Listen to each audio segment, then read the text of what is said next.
Pero yung isang congressman, Benny Abante, hindi ko alam, abogado ba 'to? Talagang Hindi ko gusto pa alam kung ano gustong makipag-debate 'no? patunayan ng mamang ito sa buhay niya Eh, sa nalalabi na taon na meron siya sa mundong ito. Ay naku, sana po ang gaba, Marlon, dili dili magsama magsaba. and Tatandaan niya yan. and, At ah, suot-suot niya yung malaki niyang krus, Marlon, ha? okey, Bilang pastor o okey. ano. Ano, Pero ang, bishop siya, eh, tapos ang attitude mo, ganyan? na 'di ba? Kadiri. Nakakadiri. Halatang-halata, garapal masyado ang ginagawa niyo. What's up mga kababayan? News that matters here. Dito sa video natin ngayon ay ating panonoorin o pakikinggan sina Sir Marlon at Miss Fab. Very obvious no ang House of Representatives kahapon sa nangyaring committee meeting no na ang pakay talaga nila ay sirain ang Vice Presidente na si Sara Duterte. Na malinaw ang lahat mga kababayan na kapag nilatag itong mga records ng confidential funds at disallowances mabubuko ang korupsyon sa ating bansa na hindi ba kataka-taka na itong COA finokus lamang ang kanyang report sa OVP budget na nung tinanong ni Congressman Dante Marcoleta ang CF at disallowances na mayroon ng ibang ahensya, wala ito sa report niya. At ang mahirap pa dun mga kababayan, sila na ang nagsasabi ng dapat at hindi dapat, pero sila din no, itong mga pulpul ang hindi sumusunod sa sarili nilang polisiya dahil nga sa stick to the plan o scripted na kanilang ginagawa. Grabe naman yan. Pero bagong lahat mga kababayan, huwag niyo po sana kalimutang mag-like at subscribe para updated ka sa mga uploads ko araw-araw. At yun na nga no mga kababayan, hindi rin nakaligtas itong si Chua no, at si Abante na hindi naman pala sila member ng committee pero sila ang nag-preside ng nasabing hearing. Naku naman po, na si Tambalos bang nagluklok sa inyo para maging attack dogs niya sa nasabing committee? Kung kaya naman hindi ko na patatagalin pa mga kababayan, heto na ang buong video. Kinatatakot nila na naitatama this time around ang mga mali nila. And alam mo ano catch pa rito, Pam? Dahil dun sa pagkataranta nila, yung dapat na stick to the plan nila Ay, ay medyo nawala. na-discarril. Oo. Na-discarril at tapos hindi nila Lumiko, inaasahan. biglang liko. Kasi isa pang hindi nila inaasahan dito yung nagpakita ng kagalingan at katapangan ng isang Congressman Dante Marcoleta Oo. na maraming question. At Totoo yung binastos, argumento. Oh, sobra. Yung Binastos. naalala ko yung ano, yung tinanggal Di ka sa ginala. PCO na hindi ka man lang sinabihan, di ba? Na walang pasabi. Sa kanya, tinanggal siya bilang committee vice chairman ng, ito yung Blue Ribbon Committee pa, miss. Ng ano nila, ng version ng House. Ng House, version ng House. Oo. Na hindi ka man lang kinausap, di ba? Tapos, Masyadong, ano yun, masyadong pambabastos yun. nabasa na lang niya di umano sa isang gazette yata na hindi na nga siya vice chair ng committee na yon. Totoo. And he was assuming that if you are no longer the vice chair, you remain as member. Di ba? Tama.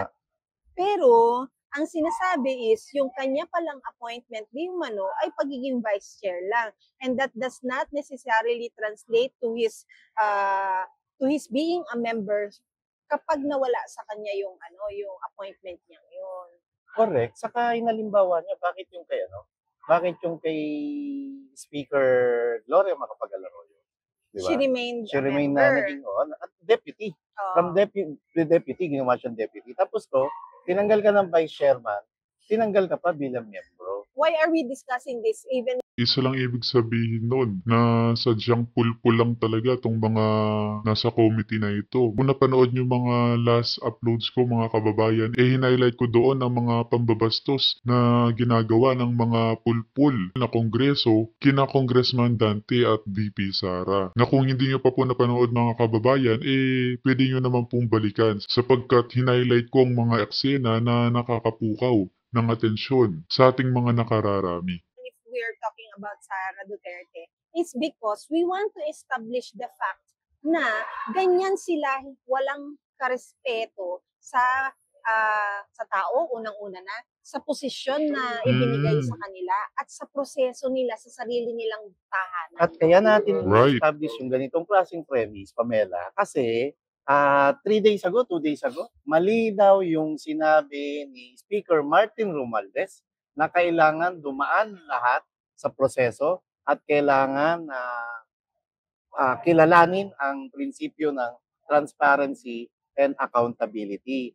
At dahil pinipigilan nyo ang isang Congressman Dante Marcoleta na magsalita, ibig sabihin nito, hindi nyo kinikilala ang sinasabi nyong prinsipyo patungkol sa transparency and accountability. Tama. Na inulit naman ng isang Congressman Luis Tro kahapon yung ganyang linya at yung ine-emphasize nila na ito ay tungkulin ng House, na sila ang merong power of the purse and all. But look, ano na lang it's as simple as sinabi mo pero hindi mo ginagawa. Pilit mong sinasabi pero pilit mong hindi Tama. magawa. Yun nga Okay. Yun nga yun, So, Miss Pam. dito, sinabi niya ni Luis Tro, di ba? Kapangyarihan nila yun, karapatan nila yun bilang miyembro ng Kongreso. At wag daw silang yuyurakan. Wag daw sila yuyurakan. Kung talagang in aid of legislation ang plano nyo, kung bakit naman si Vice President Sara Duterte lamang ang tinutumbok nyo, samantalang malinaw doon sa ginawang pagtatanong ni Congressman Marcoleta sa mga kawani ng Commission on Audit, kung meron pa ba ibang mga government agencies, particular ang mga local government agencies at iba pang mga military offices na may mga intelligence and confidential funds na na-issuehan nila ng disallowances. And hindi masagot ng COA, nataranta rin sila kasi alam na nila na ang premise na nilalatag ni Congressman Marcoleta noong mga oras na yon na kung may mga disallowances din sa iba't iba pang ahensya ng gobyerno, bakit hindi rin sila ipatawag at bakit nakatuon lamang ang investigasyon ngayon patungkol sa issue ng disallowances sa kay Vice President Sara Duterte. I think Dagdag pa dun, Sir Marlon, winika niya na dapat nga maimbitahan niya ang mga ahensyang na disallowances, no? Tulad ng ginawa nila sa OVP nang sila makagawa ng batas upang mabalanse. also, we're not aware na Nabigla darating sila. ang isang VP Oh. Sara At saka nabigla sila dun sa argumento ni Marcoleta na ang galing pa. ilang ahensya ba Ang ahensya pa ba galing. ng gobyerno ang merong notice Ang of galing, disallowance? nailatag niya yung nung kahit nung mga nakaraang hearing pa, nailatag niya Correct. na bakit na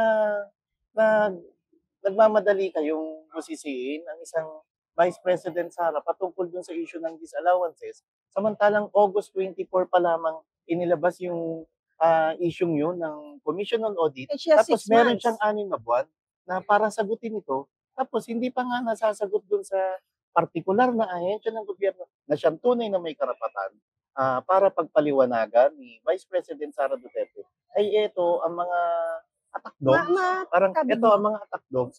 Parang mga nakakita ng buto na buto na may laman sa katauhan ni Vice President Sara, na lahat yung mga attack dogs gustong sagpangin ang isang VP Sara, at nagpapatunay ito na hindi to in aid of legislation, kundi Kaya in nga. aid to para lamang, yung investigasyon na to, para lamang sirain, durugin at wasakin ang popularidad ni Vice President Sara Duterte. Marlon, Actually, ang ginagawa nilang pamumulitika kay VP Sara, hindi nakakasira ng popularidad sa kanya Parang lalo pang ngang tumitibay. Lalong pinapakita lang na ang mga supporters ng mga Duterte, dumadami na nga, nagiging matinik pa sa mga pulpul na kongreso. kasi tinanong din si VP Sara during her exit na bakit sa tingin niya na ito ay in preparation for an impeachment process against her. Dahil sa 3 salita na nabanggit doon. Ito ay ang malfeasance, misfeasance, and nonfeasance. Ano ang ibig sabihin ng nonfeasance para sa nakakarami na ito ay ngayon lang. Ito usually kasi sa gobyerno talaga ginagamit. Ang nonfeasance is failure to perform an act that is required by law. Ang hindi mo pagganap sa isang tamang aksyon na naayon sa batas. Nonfeasance. Misfeasance. Ito ay transgression, especially a wrongful exercise of lawful authority. Ito ay iyong ano yun, yung overuse, yung abuse of authority. Parang wrongdoings. Oo. Okay. Ang malfeasance, ito yung wrongdoing. Yung Ang wrongdoing. malfeasance Okay, is malfeasance. wrongdoing, especially by a public official. Misfeasance is the wrongful exercise of lawful authority. Halos yung isa meaning no? Kailang, tineteknikan. Ang Okay, sige. pinakaisa dito is isa kang public official na may ginawang mali, na merong gagawing mali, at merong mali na hindi sang-ayon sa batas. So, ikinahon nila yung hearing na yon doon sa premise na yon. Kaya ang isang VP Sara was made aware na ito na yon. Although siguro prior to that, alam na natin na alam naman natin, Marlon, sinabi na natin yan. Luto na. At naging title ng content Yes, natin. nagpa-practice na sila ngayon kung ano ngayon ang Correct. magiging reaction ng Tama. tao at kung paano nila ilalatag para magkaroon muna ng precedents yung mga mangyayaring susunod. At dahil dyan, Pam, ito na nga yung nagpapakita na hindi totoong in aid of legislation yung ginagawa nyo. Kundi ang direction nyo rito ay impeachment para sirain ang isang Vice President Sara Duterte. But they keep on insisting that everything they do is in aid of legislation, Marlon. Maniniwala tayo, okay, sinabihan na nila si Congressman Marcoleta na hindi siya pwedeng mag-move kasi hindi na siya member ng committee. Yes. Maniniwala tayo na moto proprio, kung talagang totoo kayo sa sinasabi nyo na in aid of legislation, please, wag lamang po ang notice of disallowances ng intelligence fund ng Department of Education noong 2022, tama ba? 2022, ang busisiin nyo, kundi ipatawag nyo ang lahat ng mga local officials, lahat ng mga government officials na na-issuehan din ng notice of disallowances ng Commission on Audit patungkol sa issue ng paggamit nila sa kanilang confidential at intelligence fund. At pag hindi nyo ginawa yan, na ipatawag sila, nagpapatunay lamang ito na talagang bulok ang sistema nyo, ang style nyo bulok dahil ang plano nyo lamang talaga ay para sirain ang Vice President Sara Duterte. Sinabi yun sa mismong statement. Pero papayag ba kayo nun, mga kababayan, na ganun-ganun na lamang ang mangyayari? Na biglang impeachment ang gagawin kay VP Sara? Aba, magising-gising naman kayo, mga kababayan, na ito'y papalitan ni Romualdez. At talaga nga naman, wala nang mangyayaring maganda sa ating mga ordinaryong mamamayan. Na baka sa pag-upo ni Romualdez, ang kanilang next move, ipasa ang batas na makakapag-extend sa kanilang mga termino upang sila na ang maghari sa mahabang panahon. Sara, may hawak ka dyan? Yung you cannot, I think Na I pwede posted. nyo akong talupan ng buhay. galing nung tontawa ako nun. Doon sa, Yung in layman's term, deadma. Deadma. Hindi, akin, di ba? Yung ron, talupan nyo na ako ng buhay pero wala kayong makukuha sa akin. Ito, you can skin me alive Yan, no? and throw my ashes to the wind. But let it be known you will find me unbowed. No? Yun, deadma, unbothered. Na wala kayong mapapala. Na actually Marlon, sa lahat ng chaos kahapon, Marlon, may isang tao talaga ang nag-shine.